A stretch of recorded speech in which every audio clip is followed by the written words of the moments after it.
Hello everyone! Attention po sa ating mga senior citizens, mapapensyonado man ni SSS or hindi. Merong nagtag sa akin sa video na to guys. Ang pangalan ng kanyang channel sa YouTube ay Balita sa Pensyon. Ito, ayan. So meron siyang 30,000 subscribers. Ang title ng video niya ay tungkol sa Universal Social Pension. At ang naging title niya ay, sabi niya, batas na.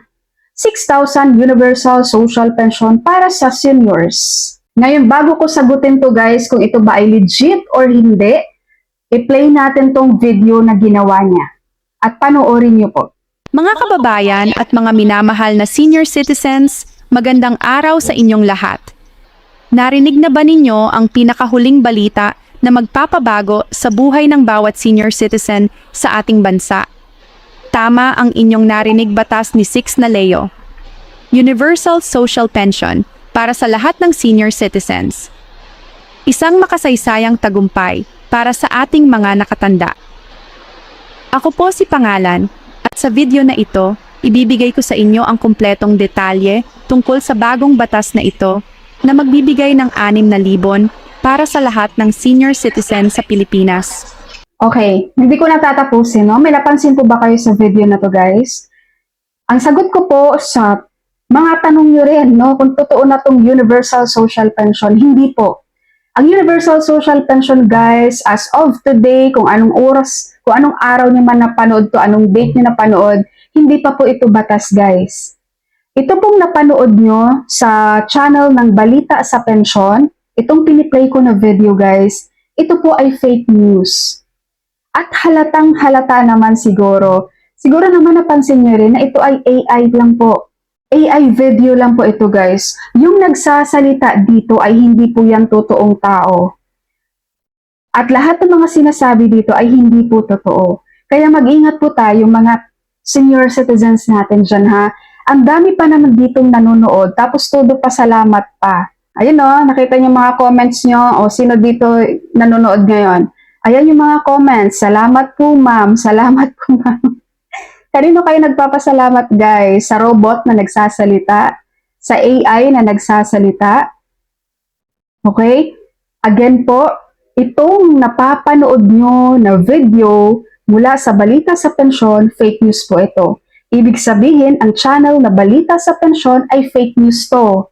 No, dinagdag ko na to guys sa listahan ko ng mga fake news channel dito sa YouTube na laging nagpapakalat ng mga maling impormasyon para sa ating mga senior citizens.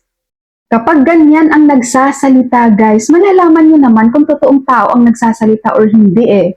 Di ba malalaman nyo yan? Kahit pa matatanda na kayo guys, pero alam kong malalaman nyo yan. Kapag ganito ang nagsasalita, hindi po totoong tao yan. Gini-generate lang yan sa AI, no? Artificial Intelligence. So itong nagsasalita, ganun din AI po yan. Hindi po totoong tao yan. Tapos mga comment nyo, nagpapasalamat po pa kayo. Salamat ma'am, salamat ma'am. Hindi totoong tao yung pinapasasalamatan nyo guys. Sa mga nakasubscribe sa channel na to, Balita sa Pensyon, mag-unsubscribe na kayo guys. At kung marunong kayong mag-block ng channel na yan, i-block nyo na para wala kayong masagap na mga maling impormasyon or mga fake news sa channel na yan. Kung ayaw nyong maniwala, bahala na kayo. Basta ako, ang sinasabi ko sa inyo as of today, kung anong araw nyo man napanood to, kung anong date nyo man napanood tong video ko na to guys, wala pa pong Universal Social Pension. Hindi pa po yan naging batas. Hanggat hindi yan umuusad sa Senado guys, hindi yan magiging batas at hindi nyo yan matatanggap. Dahil hanggat hindi yan maging batas, hindi yan malalagyan ng budget. 'Di ba? Lalo na ngayon.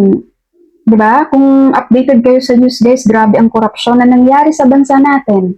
May pag-asa pa kayang matupad ang Universal Social Pension na yon, na ang tagal-tagal ng panukalang batas, pero hindi pa rin maaprubahan. Ang yaman-yaman naman pala ng Pilipinas. Trilyon, bilyon ang nakurap ng ating mga officials. Kung matino lang yung nakaupo ngayon sa government natin guys, no, ang laki pala ng pera natin eh. Ang laki nung nakurap eh, ang laki nung nakuha, di ba? Kung maayos lang yung namumuno sa atin, yung social pension for indigent senior citizens ng DSWD, Di ba ang daming nasa waiting list ng mga seniors doon? Kayang-kayang lagyan pala ng budget yun eh. Kayang-kaya, may pera ang Pilipinas, guys. Ninakaw lang talaga. Yung Universal Social Pension, kayang-kaya din palang gawing batas yan eh. Kayang lagyan ng budget. Kaso nga, ninakaw yung pera. Bilyon, trilyon. Kaya wala. Ang daming batas na matatanggap sana at mai-enjoy ng mga senior citizens natin, pero hindi nangyayari. Sino ang nag-enjoy? Yung mga corrupt na officials.